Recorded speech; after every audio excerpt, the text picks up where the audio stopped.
Hello everybody, welcome back to another video, and we are back on F1 23 My Team for race 2 around the Jeddah Corniche circuit. If y'all enjoy this video, please like and subscribe, that'll be greatly appreciated. If you want to see more racing content, just watch. I'd greatly appreciate if y'all just look at my channel and just view the other racing content I have done. Mainly it's all the F1, but again, I'll be providing hopefully some different content outside of F1, hopefully in the near future. But again, that's not what we're here to talk about. We're here for race 2 of our My Team career mode experience, which is the goal for My Team. Is basically you build your team and you win a title. Basically, you want to make your team the best, and you start that off with whatever challenge you want. You could just jump straight to the top, you could be in the midfield, or you could be the worst team possible. And we started out to be the worst team possible because again, that makes it more exciting. Anyways, spoiler alert for race 1 though. If you did not see that video, go check that video out. Once again, that is basically where we create the team and everything. Race 1 was a bit of a it's actually it was a good race. You know, we gathered a lot of data and we showed that the car is pretty pacey, and I like that because, you know, I like when my car has some good speed, and it really had some good speed that whole weekend. And here in Jeddah, it's a bit of a power track, but I think we have a good shot of I think we have honestly a good shot of getting, you know, I think we have a good shot of getting some points here today. But again, it's all gonna depend upon basically what's going on. But anyways, you got a department event. Lawson's been really hitting the strides on the simulator recently while they are in the zone. Where should we get them to focus on their development? Either the pace or the awareness. The pace obviously just improves their overall pace, but I want to go with awareness mainly because I feel like he's made not too many mistakes, but I feel like he's made a couple of mistakes. But Liam's pace isn't as strong as I thought it was going to be, so hopefully we can put some time in the simulator to have him get his pace up. But again, we got to be crucial with our money though at the same time, because again, I really need to get some. I would like to get Spec 1 on powertrain and also chassis, basically, so we can do more upgrades. But anyways, it's now upgrade time heading into Saudi Arabia, but all these upgrades will not come on until we get to Australia. So got some air upgrades coming on and got some drag reduction upgrade, which actually might be really tempting though, because again, Australia is a bit of a power track, but again, we do need some downforce around Australia too. But we do have this major weight redistribution upgrade which is coming on, also the pistons upgrade which is coming out, one of the main engine upgrades, and again, department capacity region. Again, I would really want to do some tire wear upgrades, but ultimately not. But anyways, I think we're going to go for the rear downforce upgrade, which is the beam wing. Got a discount for it. Simple as that. We're still sitting as comfortably in the midfield compared to the likes of McLaren, Haas, Alpine, and I guess you could put Aston Martin in that fight because Lance Stroll was pretty poor in race 1. He's been pretty poor in real life too, so yeah, very much indeed. But again, simple as that. No upgrades really coming on into the car. Just got some stuff coming on for mainly the durability and team stuff, and so I got some more aero team building. So the aerodynamic department has absolutely been probably the key of it. And again, everything is Spec 1 in aerodynamics. Chassis though, nothing is really Spec 1, which is kind of unfortunate. But again, that could be figured out. And again, hopefully I want to get to Spec 1 and at least chassis and power train. Marketing too would be needed because that will bring in more acclaim, and that will have us make sure we can get some money in for some sponsorships, which level 5 is actually where we get another sponsor, and hopefully that'll be needed. But again, it is time for the Pirelli Hot Lap feature around Jeddah, and Jeddah has seen a major overhaul and changes. The track has completely changed. They changed a lot of the curbs, and you can tell right there, if you check back in F1 22, a lot of the corners have been widened, but also if you look back, there was that big grandstand and through that banking corner, and it's not there in real life, and they put it there. But again, that's got a major change right here. Look at the curbs. All the curbs have been reprofiled. Again, a little bit of a moment there in practice 1 around Jeddah, but everything's been changed, and that is it for practice 1 around Jeddah here. And well, practice 1 didn't go so well. We're a bit off the pace, just a little bit. It was just a bit of a struggle just learning Jeddah. Basically, all the curves have been changed, so again, that's kind of the difficult part of learning a new layout, and basically just learning the curbs, because again, you could run certain lines in F1 22, and there was lines that you could have run in F1 23, but I do like how Jeddah is very realistic. I feel like they update Jeddah about every year, and I feel like another update will be coming again because again, a lot of the track has been changed. I don't think they really changed that fast corner going under the hotel, so that might need a change maybe in next year's game, but that is on the next year. Practice 2, once again, another bit of a struggle, 1.6 seconds off the pace. That was on a quali run, or not a quali run, that was actually in some practice qualifying laps that I did, just lowered the fuel, just practiced my quali, and it was alright, but again, only did like 15 minutes of it, because again, I just want to save the engine as much as I can, because durability and the engine have been wearing out like super fast. But anyways, resource points coming in. We get all 9 development boosts. Liam gets in 6, so that is pretty good. So more development boosts is coming in into this team, which is gonna be pretty good. But again, could be a bit of a struggle here around Jeddah. Again, I'm just not comfortable with really the car again, and that happened. In Bahrain, I was very comfortable again, but again, since it is kind of a street circuit and you need to be really focused around the streets of Jeddah, it's going to be a bit hard to get a lap right, and hopefully we won't kiss the barriers or anything today. Hopefully we get a clean Saturday qualifying here in Jeddah, and hopefully Liam Lawson can hopefully get into Q2. I think we have a shot at getting into Q2. It might be very tight though. We did increase the AI a lot though, but let's jump into qualifying for the Jeddah Grand Prix. But first off, we got some upgrades to do. I didn't even know we were upgrading the car still, but I think we're just looking at upgrades. Cut 2,000 resource points, and I think we might get this gearbox upgrade on because, yeah, the gearbox is pretty worn out. So I think we're going to get that on ready for Baku, which we do have a big gap for Baku, 3-week break. I'll take that. But again, let's get ready for qualifying here for Saudi.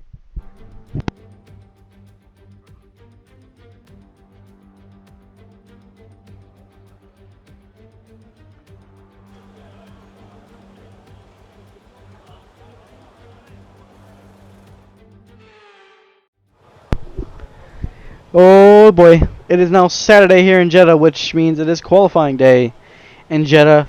And again, it's going to be a bit of a challenge because again, still learning the track as I put in laps. But at the same time, Q1 exit could be on the cards here because again, as I said before, I'm not really a qualifier. I've never been good at qualifying in F1 games, and I'm never ever probably going to be. I'm just not it for 1 lap pace. I just cannot deliver 1 lap. I don't know why. I feel like I'm Kimi Räikkönen, and because Kimi Räikkönen wasn't really known, I guess you could say Kimi Räikkönen wasn't really known for 1 lap pace sometimes, but when it was a day where Kimi was quick, he was quick. And again, looking at this track, it's a challenging track to learn, and again, but I like how realistic Jeddah is now. I just like how the curves are because again, there's just you don't really I mean, again, you can make a mistake, but again, it's just the curves can bite you, and I like the challenge of it because it makes Jeddah more realistic. And this is basically how Jeddah is in real life, so I am liking what EA and Cody's have been doing. But anyways, first sector was pretty good. Second, middle sector, once again, we're absolutely flying on the straights here once again with this Ferrari engine. We got a good amount of performance, but again, through that corner there once again, it was it changed a lot. I feel like it was more tighter this year, but I feel like it's still the same a little bit on 23, so that might need to get a little bit of a change there once again, but again, that will be figured out sometime in the near future. But anyways, coming around for the next couple of corners here down to the main straight. Let's see what this time does coming around turn 27. Don't go over that white line because it could be a track limit, but anyways, that's going to put us P9 in that session, about a couple tenths away from Gasly and ahead of Zhou and Albon, who should be basically are the cars that we are going to be fighting, and also that McLaren, who should be in this fight. So far, not a bad lap. But anyways, qualifying lap for the second time. We're actually in just enough in the cutoff. We're actually going to get into Q2 though. We are in P16, so that's going to get us into Q2. But we got a 3/10 improvement, so we're going to finish the lap up 4/10 now up in this lap. Let's see where this lap puts us here once again. I'm not 100% sure what it says on the dash, but we're going to be safe into Q2, and that's actually P11. P11, that is not bad actually, as I thought we could have easily been out of Q1, but no. We're safely through, and I ain't complaining at all. We are safely through. comfortably ahead of our teammate and Yuki Tsunoda. We did get Yuki, Stroll, and Zhou Guanyu. But the cars that are out, Hulkenberg, De Vries, Albon, Lawson, P20 about 6-7 tenths away from us, and Kevin Magnussen and Logan Sargent are all out in Q1. So both the Haas cars are out, both the Williamses are out, one Haas, one AlphaTauri. So not one, one 142S Racing and one AlphaTauri. My bad for the botch there. Anyways, on the Q2 though, used set of tires, and that wasn't so good of a lap. It was a bit of an iffy lap. So that's not what we want to see. And again, going through Q2 here once again, made a bit of an error, and right there, that's where the error cost us, and we're out of qualifying in Q2 in 1.7 seconds off the pace again. You just, that corner, if you just get on that curb, you're basically riding the curb, and don't go that because it depends on your ride height. So we're running some pretty high ride height. The front is I think the front is a bit lower compared to the rear. The rear is a bit higher up, so again, ride height kind of depends on how the car is, 'cause obviously that's mainly just lower the ride height the faster you go. But again, anything can change. But again, Q2X there once again, as we did get in Bahrain. Very much a struggle, but let's get on to the race, shall we?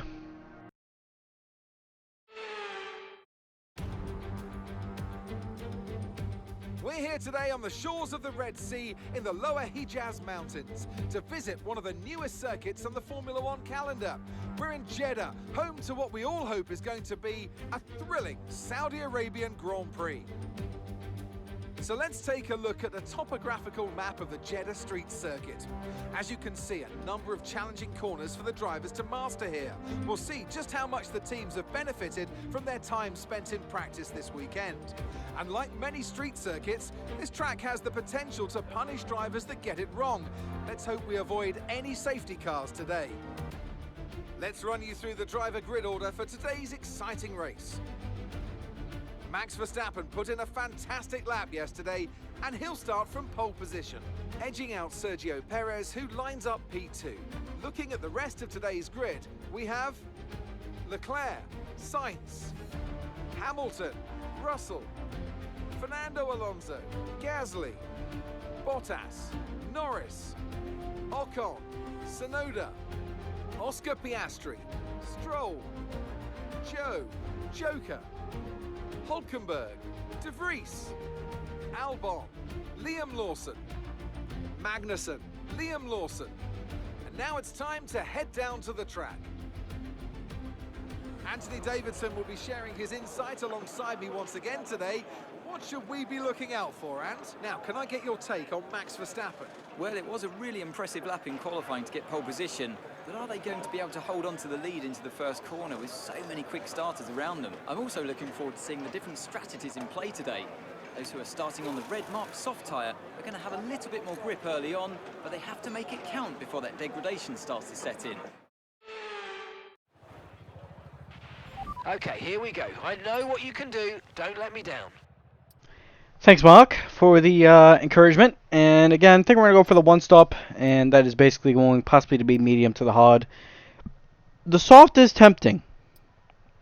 The soft is really tempting, but it just kind of depends on what the field is doing. And it looks like it's a switch strategy. A couple of the fronts are running softs, a couple other drivers are running the soft, but I think we're going to play it safe and go to the mediums because, again, the soft tires are going to be dreadful.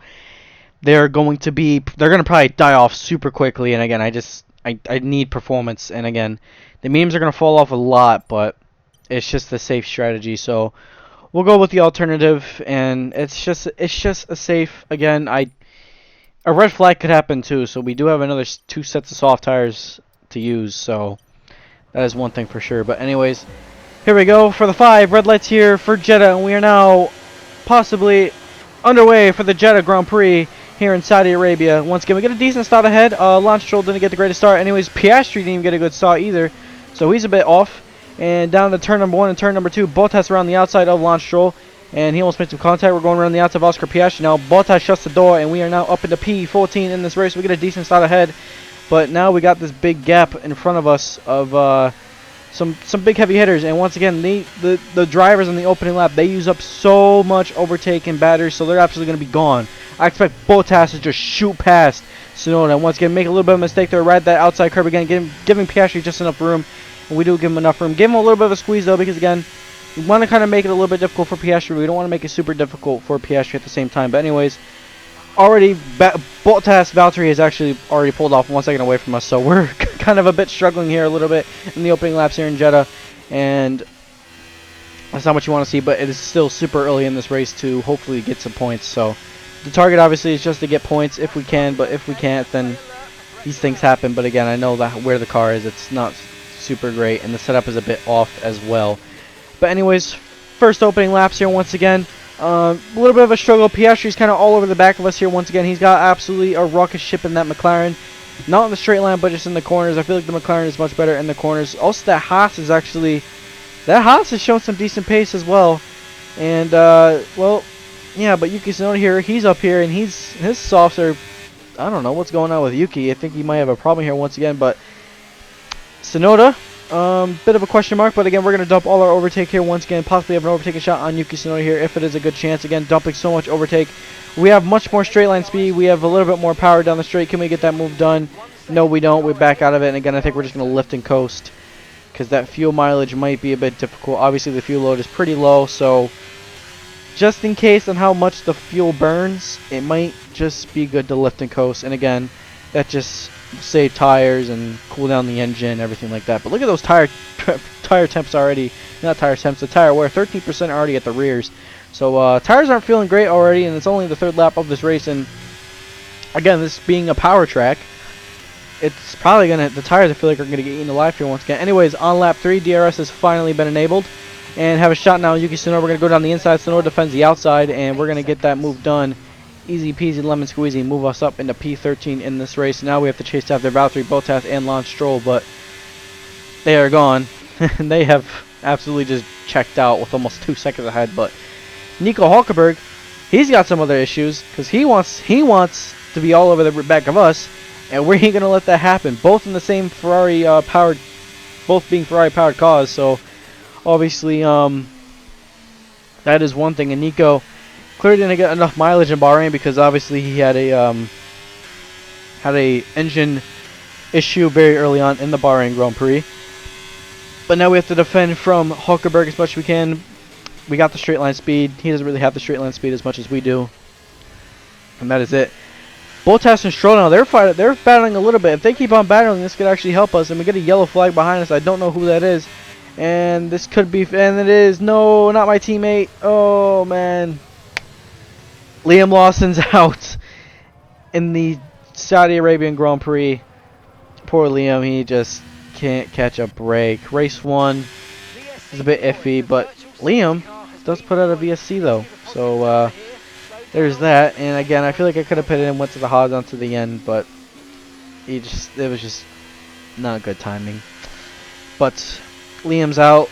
I might be a little bit worried though, because again, usually when both team cars go out, when one team car goes out, it's a bit of a problem. So, yeah. But anyways, Hulkenberg, he catches us napping just a little bit here. He's got the slipstream. He's got the DRS. He's going to go down the inside on us, and he will have the inside lane. And he moves up now into P13 in this race. But again, we're going to fight back Hulkenberg as much as we can.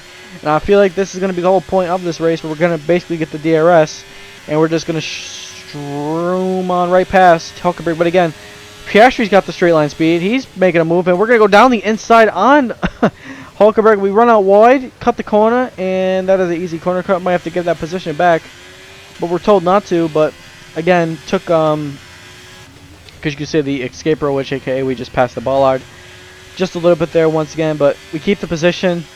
Pretty dirty move, honestly. But again, I gave a little bit of the time back, so obviously we didn't pull a huge gap away. So that is quite a positive. But again, that's not what you want to see on lap 8 of this race. But again, we are really struggling with these tires here once again on this opening stint on lap 8 here once again. Look at that gaggle of cars. We got 5 cars up there in the front. I believe that's one of the McLarens up there. And also we got Stroll and Bottas going at it. But also behind us, we got Hulkenberg and Piastri both chasing us here once again. We're going to defend down the inside. We're going to have Hulkenberg go around the outside here. We give him just enough space. Once again, making it clean and fair. We're going to get ahead, but we run out a little bit wide there. Once again, a lot of understeer. And again, we hit the outside curb, and we actually got beached on that outside curb. We're now side by side going through into the center S here. Who's going to get the move done first? And we're going to get ahead. Hulkenberg going around the outside. No, he doesn't backs out of it, which is probably the right thing to do. That could have possibly been an airplane crash on lap 10, though, of this race. And very much we have a train of cars behind us. And we hit the outside wall just a little bit. Get a little bit squirrely, and again, almost lost the back of the car there once again. Offline, very dirty part of the track there once again. Hulkenberg now has got other problems, and he's going to get around us. We touch Hulkenberg just a little bit there. Once again, was not clear of my surroundings there. Once again, Hulkenberg now moves up into P13, and with this battling, Stroll and Bottas are absolutely gone. So we're gonna have to get a safety car order for this to be luck, to be honest. But again, in the slipstream of Nico Hulkenberg here once again. Hulkenberg is going to defend on the inside, but we're going to actually lift and coast. And basically, that's going to make us have DRS. But Piastri sent one down the inside, our former teammate. And, well, nope. He's going to back out of that once again. And now we got the slipstream and dumping all our overtake on, trying to get a move done on Hulkenberg. Hulkenberg might defend the inside. We're going to go down the inside. And we're going to get this move done up into P12 back in this race. And I feel like this might be the whole race, basically. And it's just going to be fighting with the Haas of Nico Hulkenberg. I feel like that's what's mainly going to be the problem here once again. And through the middle S's here once again, the car is absolutely... Whew, take a look at this again. We lost the car just a little bit. Bit of an offline moment. And Hulkenberg comes back on the track. Speaking of Nico, he's going to get a little bit loose here. He slides off. As me and him are both struggling for tire temps. Here's another quick replay of what's going on. Hulkenberg slides. We're going to slide off, but we're going to get right back around Hulkenberg, as now we're side by side. Oscar Piastri might have other problems there once again on lap 12 of this race, and he gets ahead, and Hulkenberg kind of fades away from behind Piastri and Zhou Guanyu. But on lap 12 so far of this race, tires are not so very good. We're going to need the box as soon as we can. We got a box stop, and we hit the outside curb, and we beach the car, and we got to rejoin safely, and we do rejoin safely. Just a little bit of time, and looks like we got a little bit of an engine issue. Think that might be the gearbox, and that could be the gearbox, and we got an engine issue, and oh, we're out of the Saudi Arabian Grand Prix there. And once again, George Russell almost had an airplane crash. Oh boy, And the gap behind us, we're out, 9.5 and it's only, oh boy, that is, man, me and Liam are both out. Oh, that is a bad looking. Look at George Russell here. He just gets right through the middle. Lucky that he survived that, but man, there was no warning. There was no warning for the failure. Well, at least the suffering comes to an end. They've delivered an outstanding performance today and under intense pressure to take a well-earned victory at the Saudi Arabian Grand Prix. Well, Anthony Davidson, a resounding victory today, but what set them apart from the rest? Well, they certainly stood out as a driver with tons of confidence on the track. I think their ability to keep their cool, even during some of the more hectic parts of the race, meant they were able to capitalise on the mistakes of other drivers, giving them the opportunity to make their way to the top spot with ease. Red Bull put up an outstanding fight for the front position today, and it's great to see it paid off for them. They do so much for the sports that you can't help but be delighted by today's race win. Well, there you go. The weekend is done. Max Verstappen's going to win, and he gets his first win of the season. Sergio won the first race of the season, and now Max gets a little bit of his redemption and wins in Jeddah. Leclerc comes home in P2 for Ferrari, and also Checo comes home in P3. So both Red Bull and Ferrari, they got some pretty quick cars. Adrian Newey up there on the podium. Look at that. That is a sight to see. Absolutely developed a rocket ship of a Red Bull. But clearly Ferrari are up on their edge just a little bit. But that's going to basically conclude the weekend. Kind of a short weekend from us. Just, again, it was just very much, it was kind of a struggle just to get the car right, and that's not what you want to see. You hate DNFing, but fortunately those things happen, and now that moves us up into P10. down P10 into the standings. So McLaren did score points. Lando Norris, he gets some points on the board, but still Alfa Romeo, Williams, AlphaTauri, and Haas, and 142S Racing still have to score points. So yeah, just a bit of a rubbish weekend. It could have been better, but again, I feel like we probably would have had no shot at points today, and I feel like we might not have shots for points, to be honest with you. We got to get some luck in, and again, just it wasn't there this whole weekend. I just struggled a lot, so we'll figure it out. We'll go back home. We'll go look at the facilities, and we'll go change some things up. But anyways, thank y'all for watching this video. Have a good rest of your day, y'all. I hope y'all enjoyed this race, and I'll see y'all in the next one. Have a good rest of your day, y'all.